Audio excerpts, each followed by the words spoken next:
Hello YouTube, it's me John Avenger once again and welcome to another video game month, and this is another terrible freaking movie, but you should have expected that by now. I mean, The Last of Us was a good show based on a video game. This is a bad film based on a video game. It was too little too late. You have the 1994 American martial arts film based on the video game of the same name, in name only.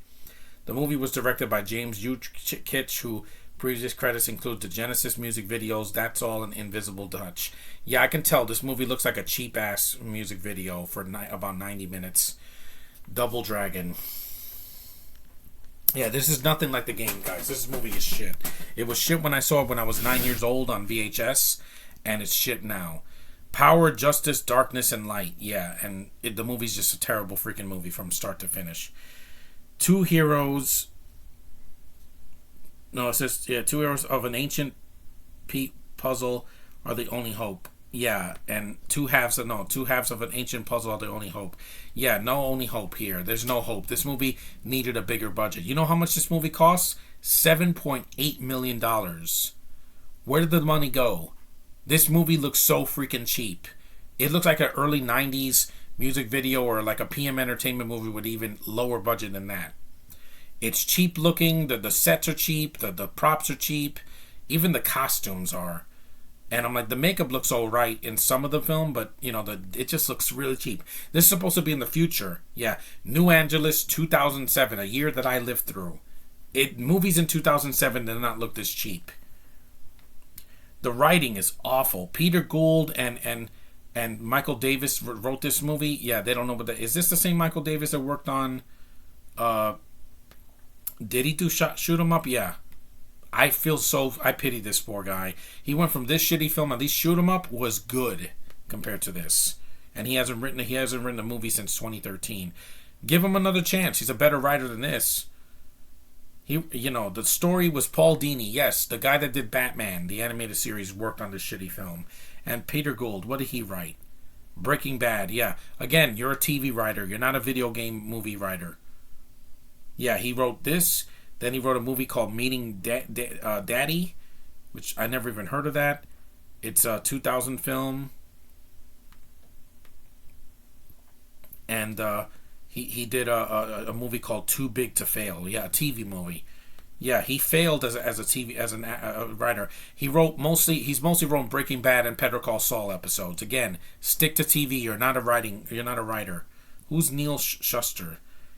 He wrote, he's a writer of young adult fiction. Again, this is not adult fiction. This is a freaking movie based on a video game. Why did they give these to writers that don't know what the video game is about? Two guys have a girlfriend that gets taken from them. She gets punched in the stomach. They take her away. Another version, she dies. And they have to go get her. That's the plot. Not this stupid thing about a double dragon medallion that comes together and they become one. That's nothing. That's not in the game. It's not from the game. The picture stars Mark Dacascos and Scott Wolf as the brothers Jimmy and Billy. They're from the game. But, I don't know what to say. They're like the only one of the few good things in the movie. Alyssa Milano's Marion Delario, who's not in the game. Robert Patrick plays antagonist Koga Shuko. That's a Japanese name. It's a white actor. Whitewashing, everyone. Whitewashing. You do that now, and they will say it's whitewashing. They haven't done whitewashing in a while since, Double Doctor Strange with the Ancient One and Ghost in the Shell. Those movies did not need whitewashing. You could have easily done it without that. The film takes place in an earthquake-crippled Los Angeles or New Angeles in 2007. Again, I was alive at that time. I was filming videos on my camera. The city is styled as a mix between post-apocalyptic and 80s, 90s punk environment, but it looks so cheap. The CG in this looks cheap. Whenever I show Koga Shuko, I'm just gonna say Robert Patrick with blonde hair. He turned into this black shadow Instagram filter, and it looks so cheap. It failed both critically and financially. You think with a budget this small, they would have at least made $20 million, but you're not faithful to the game. You're not. The freaking Street Fighter movie was more like the game, even though there's no fighting in the streets. But the characters look like the characters from the game mostly. It's Guile that they ruined the casting on. They cast a Belgian actor to play American, and it didn't work. Here, it's even worse. Receiving generally negative reviews. You think? I was one of those people. When I saw this as a kid, I knew it wasn't good because I played the games. I played the first three games on the Nintendo and the Super Nintendo Super Double Dragon and Battletoads Meet Double Dragon. So I played the games. I'm not stupid. This is nothing like the game. They praised it for the effects. The effects suck. The action sequences are mid at best. Criticizing the writing and the performances. Oh God, yeah. Robert Patrick, half the time he's just talking really calm, and then he just yells. It's the Eddie Redmayne thing from Jupiter Ascending. He doesn't yell as much, but it's really underwhelming acting. Plot. There is no plot. Scott Wolf, he's not a martial artist, guys. Yeah, he's not a martial artist. Putting him as a martial artist here makes no sense. Ralph Macchio is more of a martial artist than this kid. I mean, this man, because he's older than me. Mark Dacascos, he's the best actor in the movie. He's a good fighter, and he's trying with this weak material. And they're trying to make him and Billy, like have a good rapport, but it just doesn't work. The writing is just not there. Alyssa Milano's cute. Her blonde lesbian haircut I can do without, though. It just looks weird. And she's in the game. She was originally the kidnapped woman in the game, but I'm glad they gave her something to do here. Unlike in the game where she gets punched and you don't see her till the end. But she looks nothing like the character. She has a red dress in the game. Here she wears these jean jorts and her ass is sticking out. Yes, Josh, this is another movie in the 90s where there's ass shots galore. Just like in the freaking Michael Bay movie. But here it's worse because she bends over and said, we're looking for this, and these guys are looking at her ass. I'm like, I get that, but why are they sticking the camera up her ass? In the second scene, they're going through this tunnel, and they show her ass again. I'm like, wow, you directors have no shame, do you? Yeah, Julia Nixon is in this movie as Satori. She's not in the game.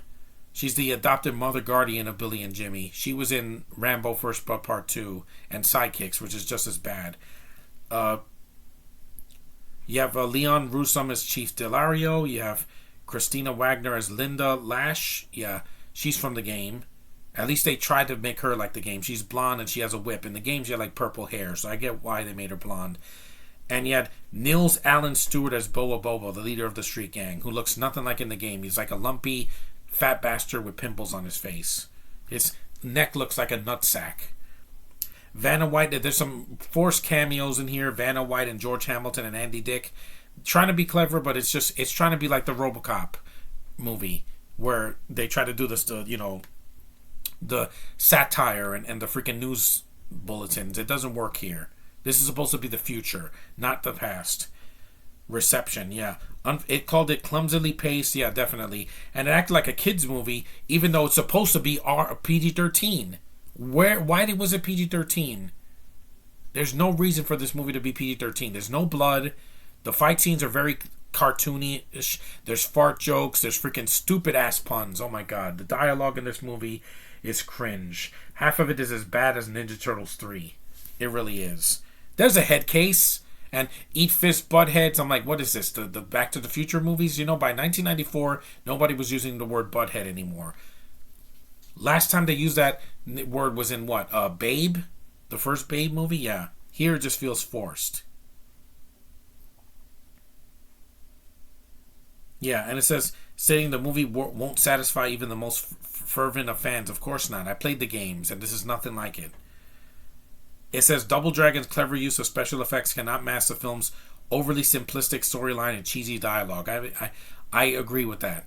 And making it one of the lowest rated video game movie adaptations of all time. There's a reason for that, because it's shit. It was shit when I saw it when I was 9 years old, and it still is. And in 2009, Time listed the film of the worst. Their list of top 10 worst video game movies. The Mario movie had more soul than this. Yeah, it wasn't exactly the game, but at least it tried something different. And Mario and Luigi have more chemistry than this. It bombed and it deserved to. And yeah, it did better on home video because on Blu-ray, MVD made a movie. They licensed this on Blu-ray in 2019, and it grossed over $1.3 million in American sales as of 2020. So obviously, this has a fan base on video, but I streamed this because there was no way I was going to buy this movie or rent it.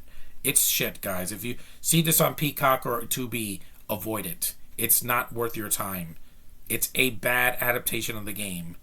Some fight scenes and stunt work that looks kind of cool, but you can see that in any PM Entertainment movie or Seagal movie or Bruce Willis movie at that time. There's no excuse for the movie to look this cheap and poorly made and badly written and nothing like the game. So it's insulting to me as a gamer. I chuckle once, but it's from a joke that he says, "We're in his underwear." Okay, that was kind of like made me smile, but it's not worth the pain. I say avoid this. Don't stream it. It's bad. But anyway, that's all I can say about the 1994 Double Dragon movie. It sucks. It still sucks. Thanks for watching. Take care, and I'll see you in the next review, hopefully for something better. See you later.